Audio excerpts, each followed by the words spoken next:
नमस्कार।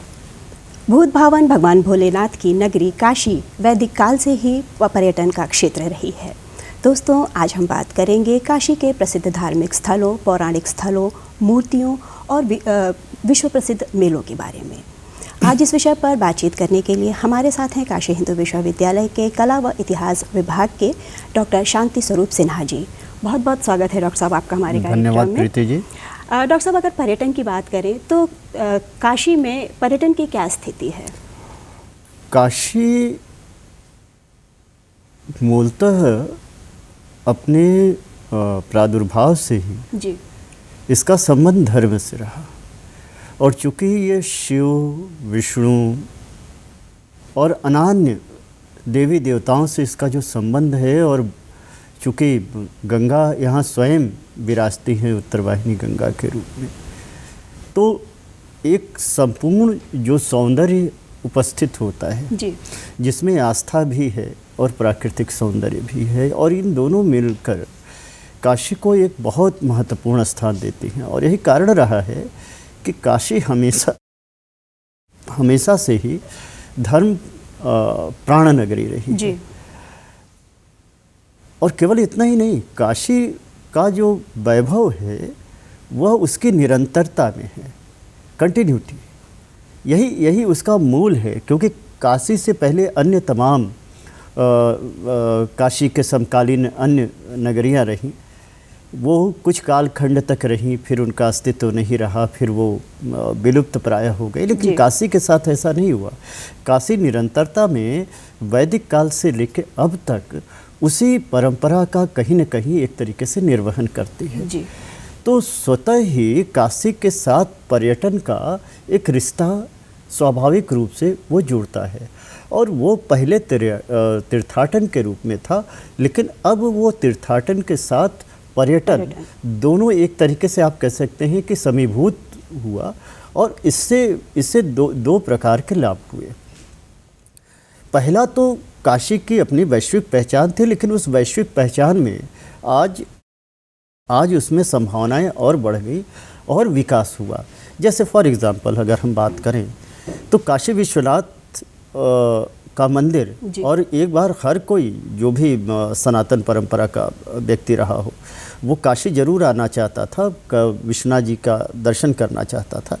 लेकिन काशी कॉरिडोर बनने की वजह से जो पर्यटकों को जो असुविधाएं होती थी वो सुविधाओं में परिवर्तित हुई। और आप देख रही होंगे कि इस समय काशी में पर्यटकों की संख्या, और ख़ास करके जो स्थानीय मतलब जो भारतीय पर्यटक हैं, चाहे वो भारत में रह रहे हों चाहे वो भारत के बाहर रह रहे हों, उनका काशी में आगमन बढ़ा है। दूसरी बात, अगर हम और भी इसको विस्तार में देखें, डॉक्टर साहब, काशी के जो विश्व प्रसिद्ध स्थल है पर्यटन के, उनके बारे में आपसे जानना चाहेंगे थोड़ा। काशी मैंने जैसा कि पहले ही बताया कि अगर हम पुरातात्विक दृष्टि से देखें तो कम से कम ये 12वीं-13वीं सदी ईस्वी पूर्व से हमें पुरातात्विक प्रमाण मिलते हैं, चाहे वो राजघाट हो, अकथा हो, सारनाथ हो, इन सारी जगहों से हमें प्रमाण मिलते हैं। और ये प्रमाण इस बात के साक्षी हैं कि काशी की जो निरंतरता की बात मैं कर रहा था वो उसी के साथ चलते हैं।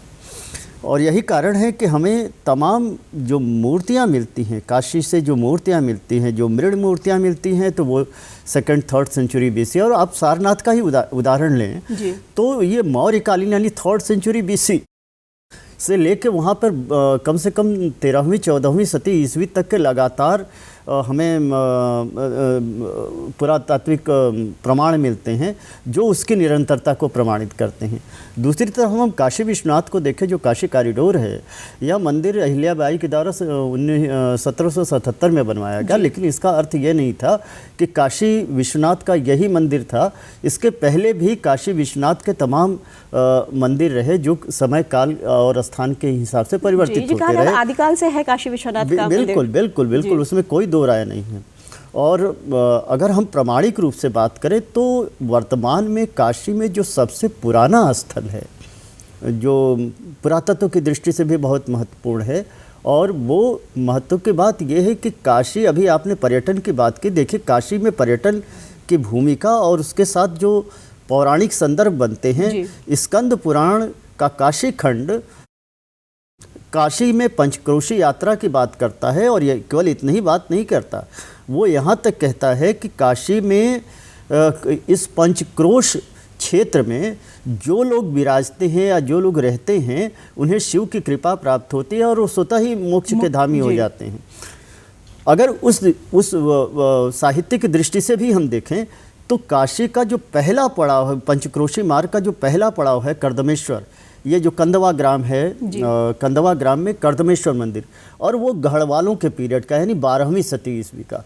वर्तमान में जो हमें काशी में मंदिर हैं वो तो आप ये मान सकते हैं कि 1750 के बाद और 1900 के मध्य के मंदिर हैं, और जिसमें सबसे बड़ा इस काशी के पुरातन वैभव की परंपरा को दो नारी सशक्तिकरण की बात हो रही है।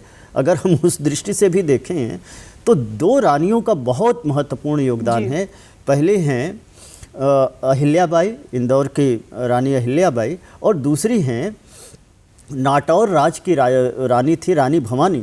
रानी भवानी ने पूरे कई सारे कुंडों का, काशी, बड़े आश्चर्य की बात है कि काशी में जहाँ स्वतः ही माँ गंगा प्रवाहित होती हैं वहाँ पे आपको उतने ज़्यादा कुंड भी मिलेंगे, काशी घाट के किनारे भी मिलेंगे और शहरों में भी मिलेंगे, यानी पूरे शहर में ये कुंडों का जाल बिछा हुआ है।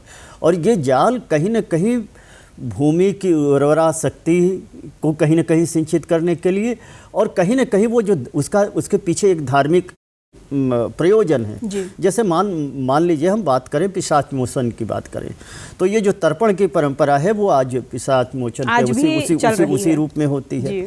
दूसरी बात, अगर आप लक्ष्मी कुंड की बात करें वो भी रानी भवानी का बनाया हुआ है। आज 16 दिन का सोरहिया का मेला उसी लक्ष्मी कुंड पे लगता है, और केवल सोरहिया का मेला नहीं बल्कि उसके साथ संगीत की भी परंपरा जुड़ी हुई है। तो काशी, जो जिसे भानुशंकर मेहता कहा करते थे 7 वार 13 त्यौहार, काशी उसे चरितार्थ करती है। काशी अकेले नहीं है, और काशी के ये पर्यटन की परंपरा केवल इतने से नहीं जुड़ती बल्कि काशी उत्सव की नगरी है, धार्मिक उत्सव की नगरी है, और यहाँ पर एक समन्वय की परंपरा आपको दिखेगी। और वो समन्वय की परंपरा आप इस रूप में देखें कि ब्राह्मण परंपरा से या वैदिक परंपरा से तो हमें चीज़ें मिलती ही मिलती हैं। उसमें शिव हैं, विष्णु हैं, दुर्गा हैं, 12 आदित्य हैं, 56 विनायक हैं, इनकी पूरी परंपरा हमें काशी के पूरे विस्तार में मिलती है और स्थान मिलते हैं। केवल परंपरा ही नहीं, और केवल इतना ही तक नहीं रुकता, बल्कि अगर आप देखें तो काशी को हम लघु भारत के नाम से जानते हैं, छोटे छोटे भारत के नाम से, यानी पूरे भारतवर्ष का प्रतिनिधित्व काशी करता है। और केवल इतने में ही नहीं कि केवल वो घाटों या मंदिरों या, और इस तरीके से आप देखेंगे तो विभिन्न प्रकार की शैलियाँ आपको पूरे घाटों पे बिखरी पड़ी हैं। 85 घाटों पे अगर आर्किटेक्चर के हिसाब से देखें तो दरभंगा घाट का आर्किटेक्चर आपको दूसरा दिखाई पड़ेगा, आपको मान मंदिर का दूसरा दिखाई पड़ेगा, आप सिंधिया घाट पे जाएं तो एक तीसरा आर्किटेक्चर दिखाई पड़ेगा, भोसले घाट पे जाएं तो वहाँ पे, यानी साउथ इंडिया से लेकर दक्षिण भारत के विभिन्न प्रांतों से लेकर कर्नाटका घाट पूरा दक्षिण भारतीय परंपरा का है, और इसी तरीके से मध्य प्रदेश, आपका महाराष्ट्र, यानी सारे स्थानों का प्रतिनिधित्व काशी करता है। ये हम कह सकते हैं कि भारत के जो संपूर्ण क्षेत्र है उनका प्रतिनिधित्व करते हैं। बिल्कुल, और केवल उतने नहीं, आप ये देखें कि वहाँ के रहन सहन, तीज त्योहार, व्रत, और ये सारे कुछ काशी में घटित होते हैं। जी डॉक्टर साहब, अभी आपने प्रसिद्ध स्थलों के बारे में बताया हमारे दर्शकों को, आपसे जानना चाहेंगे जो कालखंड के जो धरोहरें हैं, मूर्तियां हैं, क्या उनको संरक्षित करने की आवश्यकता है, प्रचार प्रसार की आवश्यकता है? बिल्कुल आवश्यकता है। काशी में एक समृद्ध परंपरा है।